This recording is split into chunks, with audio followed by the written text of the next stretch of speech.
Brands Hatch, it's time for the final race of the weekend here for our summer visit, although you might not think it looking at the weather, but it is dry with damp patches ahead of this 20-lap encounter.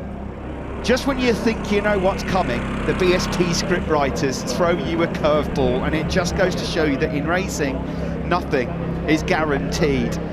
Expect the unexpected. The Raceway's Yamaha rider Bradley Ray then will start from pole after a new lap record earlier on. Scott Redding starts second, is third for Danny Kent. Eyes on the lights then, top left corner, we're ready to go. And we're underway. Good start that looked like from Kyle Ride on the second row. A good start again from Bradley Ray. Scott Redding will get second. Kyle Ride opting for the outside line, but can't quite get through on the cutback. He's going to attack Danny Kent. Will he go up to third? Ray will lead up to Druids. Kyle Ride attacking, and he goes 2 in 1. He goes through on Kent, he goes through on Redding. Ride moves up into P2. Yeah, good launch that from Kyle Ride, and actually quite brave in Druids as well. Christian Eden there also has moved up to 5th spot. He was thinking about a move on Danny Kent into Graham Hill Bends. Now this is what they've got to do. In these longer races, Brad Ray, he chips away, 10th by 10th. This is where Brad wanted to be. They cannot let him get away. Yeah, I think the theory is, I think we can see he's going to put the hammer down and try and ball. He's going to try and get himself a little bit of a gap. Although you can see there Kyle Ride pushing on. I spoke to Shannon Etheridge earlier on, Kyle Ride's crew chief. They said they feel like they've just finally hit a sweet spot for Kyle on that bike. Yeah, the question mark for me would be when it uses the fuel, it tends to alter it a little bit, and he's quite picky on how he needs the front end, so we'll have to see. Kyle Ride is pushing on. He is. He really is. Bradley Ray then leads, number 28 from 1, the reigning champion. Kyle Ride, victorious here, of course, in October. Who will ever forget that? Scott Redding, third. As you remember from earlier, and from Glenn Irwin on the Ducati as well, it takes a couple of laps after the fuel load has gone down a bit for that Ducati to really come into play. Yep, they say the Ducati definitely gets better as the fuel load goes down. It's quite a different bike, the way the chassis works, the swing arm and everything else. It's a single-sided swing arm. They're very different in the way they feel, and we're talking about little feelings here at this level. In terms of outright lap pace, Danny Kent. Oh, that's a lovely move from Danny. We've seen some aggression from today from Danny Kent. Who's going to sneak through without the invite? Yeah, anybody else but yeah. Christian Eden. Danny Kent sort of tends to take a polite knock at the door. Christian Eden just barges his way through. Yeah, correct, yeah. But Christian's clean. He's got a lot of racing under his belt, multiple European super moto champion, loves his off-roading. He's an hard rider, but he's a very fair man. It's BSB. It's pass or be passed. Correct. If you're not going forward, you're definitely going backwards. Andy Irwin is well placed there as well in 6, number 18. Rory Skinner 7th, Haslam in 8th. Out front then, Bradley Ray trying to get into his rhythm.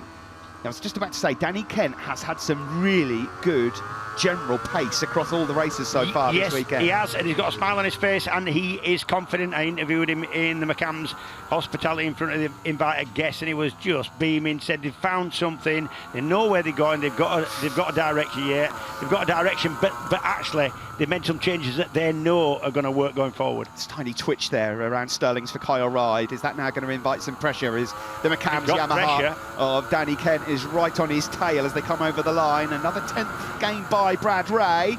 Kyle Ride then, he can't hold on to it. It's another brilliant move from Danny Kent. He's up into second. And holds the apex as well. Difficult to do that to somebody, well, who you're lapping, never mind somebody with the pace of Kyle Ride. It's a lot easier to get under somebody and then run wide and lose it all up into Druids. It cost you both times, none of which he did. We go through Surtees. Bradley Ray it is that leads from Danny Kent. Danny Kent again around Surtees beautifully. Gets on the power nicely. In the background, Scott Redding looks like he's trying to attack Kyle Ride, but he's not quite close enough on this occasion, and the safety car is out after that incident for Lee Jackson. So they will all bunch up together. Oh, you've got to be a little bit careful when the safety car's out, because they all stuck their hand up because they want everybody to know at the same time the safety car's out. You can't really shut off if there's somebody right behind you, if they haven't seen it. Yeah, safety car ending, which means we are going to get going straight away. So Brad Ray then having a good look over his shoulder. What you do is try to, what you would try and do is try and just box him up a little bit, back him up a little bit, and then go. It's down to the rider at the front as to when he goes, and he's actually going slower than the safety car now. It pulls in, no overtaking until he gets to start finish line. So we'll see what happens here. Safety car about to pull in. He now knows exactly who it is directly behind him as well. And he's gone. But Danny Kent is right on his tail. That was a good one from Danny on the McCann's Yamaha. But will he pounce straight away? He's going forward. He's got that inside line. Is he going to hold his line? Or will Brad Ray get back through on the cutback? That was brave for Danny Kent. He leads, but now up to Druids. Will he hold it? Yes, he will. Does he run wide? No. Fantastic from Kent. Absolutely fantastic. A lot in that, and he was really defensive into Druids, and he made it work. Brilliant. Kent leads from Brad Ray. Kyle Ryde now maybe have a nibble at his old pal. A twitch from the rear from Brad Ray as well. Just remember, they've just lost a bit of temperature in those tyres while the safety car was out. Yeah, they're fine now. It's the left that you would expect to cool off first. There's less left-handed corners around here. Scott Redding also now just started to get involved. Number 4 on the Hager PBM Ducati in P4. Danny Kent, I've got to say, with his pace that he's had, if he can get half a second through, he's got a big chance. Right, that's brave. Through Westfield. That's where Brad Ray crashed earlier on. Yep, a little bit of a block past that, but it worked perfectly. Idden and Andy Irwin are coming to the party. A couple of heavy hitters, if ever you saw them. Another twitch. Yeah, I saw that. Now, that's the point at which you went down the road in the previous race today, but that was a rear slide, and the track drops over that. Oh! Huge high side for Andrew Irwin. That is massive.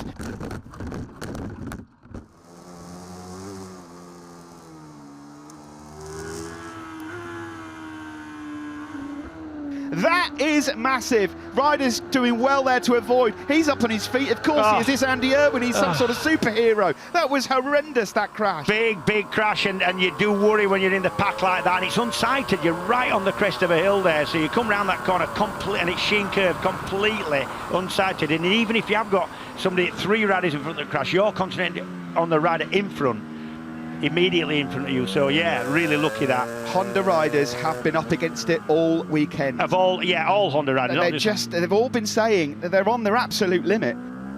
Out front, this is the fight for the win. Kent, Ryde, Ray, Idden, Redding in shot. So far this weekend, if you've missed out, Bradley Ray winning yesterday, Scott Redding winning earlier on today after Brad Ray crashed. Still holds a 40-point lead, but he's got to think this one through. 3 Yamahas out front. Kawasaki here in 4th. Under attack now from Scott Redding on the Hager PBM Ducati. And that's the difference. That is the difference. I'm not saying that Scott might not have been a bit quicker that lap out of Surtees, but certainly that Ducati has definitely got the legs on the Kawasaki down the street. We have got a rain flag at turn 1. Yeah, and that's Paddock Hill, and that is the way the weather is coming. That's where the wind is coming from. Therefore, the clouds are coming that way. Right, so rain flag would be a white flag, red cross. The riders all know what that means. It means in that area, that sector of the track, it's not an all track flag, it's a sector flag.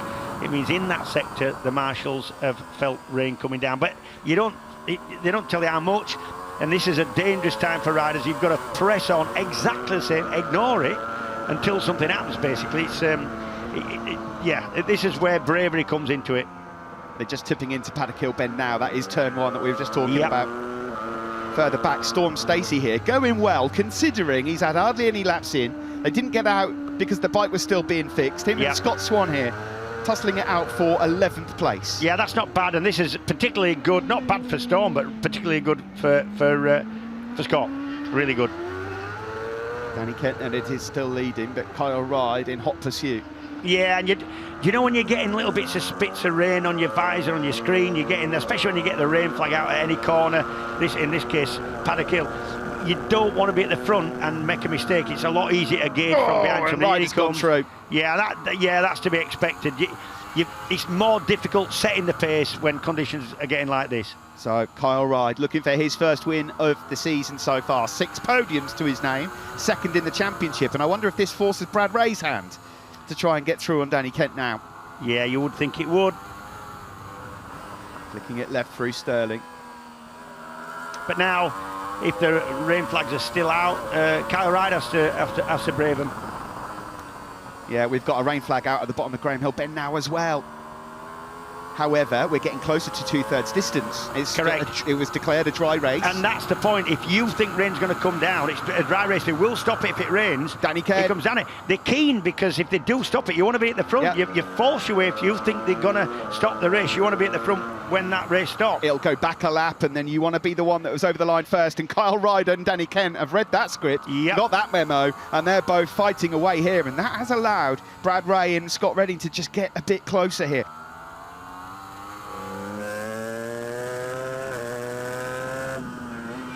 It's going to be here where we need to keep an eye on Redding then in fourth. This is where he'll try and get the drive up the hill onto the back straight to try and maybe get close enough for a move. He doesn't look close enough there to make the move on Brad Ray. 2/3 distance complete, which means if the red flag comes out, it would be declared a result. Couple of spots of rain there on the lens as well. And it's not going to take a lot to have race direction look at this and think, you know, is it getting unsafe? They will keep an eye on it. He does have some trusty riders out there with a lot of experience who would soon inform him as well. Oh, Christian Iden! Oh my goodness! He was almost sent the same way as Andy Irwin there. Don't do that. Hey, and now he knows that there is a lack of adhesion. I think the way that let go. Into clearways once more. We're about to start lap 16 of 20. That was a heart-in-mouth moment for Iden on the Kawasaki.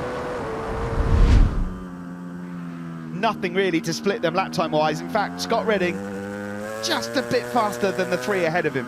Yeah, not much. But he's got the most work to do. There's only 2 laps left. Yeah, but if I could get with him, he's probably on the bike that would be easiest to make a pass on, and it's not going to be easy, but probably just give him an edge at the end of the straight there. His best chance is going to be on the exit here of Surtees, this left-hander coming up the hill, getting the drive on. It doesn't look close enough. Looks like Danny Kent's having a little bit of push here. Definitely within slipstream range of Kyle Ryder there. Redding there is pulling up alongside Bradley Ray, and he's made his move. Oh, that's the move. He sits him up. And that is the move, Steve, and that's exactly what I saw coming. You've got to make that bike, you've got to play to the bike's advantages, and that was it. Has he left it too late to challenge for victory, though? There's a bit of a gap there to bridge to get up to Kyle Ryder and Danny Kent. However, if they start engaging, then they're going to cost themselves down. Anything's possible. Yep. Brad Ray then on course for P4 now, but he will fight back. We're about to start the final lap of the race, and Danny Kent looks poised to make a move. Now, Kent's favourite move this weekend has been into turn 1. Yes, it has. Feisty in there, and if he can even have a good run round turn 1, maybe he can have a chance up into Druids. He's been quick there as well. Not going to do it this lap. No, not close enough. Any more. Not close enough, and a slightly defensive approach from Kyle Wright. That was good, though, from Danny Kent. Yes, Speed, he carried through Paddock Bend. Yep. He doesn't have a look up the inside into Druids. That is a classic Brands move. You run it around Paddock Hill, and that puts you in a good position to have a go on the brakes into Druids. It won't be here. Is he going to be close enough for a move into Surtees? It looks like possibly not. That was neat and tidy from Kyle Wright out front. Looks like we're going to have a new 2025 race winner here. Good mid-corner speed for Danny Kent. Oh, yeah, don't need that. Oh, a bit of a twitch again from the rear, and that's not going to be good enough for a move. No, because it's cost him time. You try and get out of there. The danger is you lose the rear, then costs you a lot of time down the straight. Fair play to Kyle. He knows he's under pressure. It'll say +0 on his pit board so far. Half a lap in, he's done everything perfectly. He'll know Danny's there, because when he's this close, you can actually hear the bike behind you. Danny's got 2 chances, one into Sterling's, and he's not close enough for that. Definitely not close enough for that. And then it would be maybe a lunge or a run to the line. He just doesn't look like it's going to happen. This has been brilliant. With it. Yep. A really strong third sector. This is Kyle's strong point as well through here. The checkered flag being made ready. Is it going to be a return to the top step for the man who picked up the crown? Danny's made a good run here. He has. It could be quite close for Danny Kent on the McCams Yamaha. Any twitch from Ryder and it could go wrong, but it's not going to. He's back to winning ways. It's Kyle Style. He wins at Brands ahead of Danny Kent. Scott Redding takes 3rd. The championship leader, Bradley Ray, takes 4th. It's Christian Iden 5th. Rory Skinner takes 6th, and Haslam has just got Max Cook here for 7th, with Brooks finishing in 9th. 10th place there going to Fraser Rogers. Kyle Ryder, James, back to winning ways.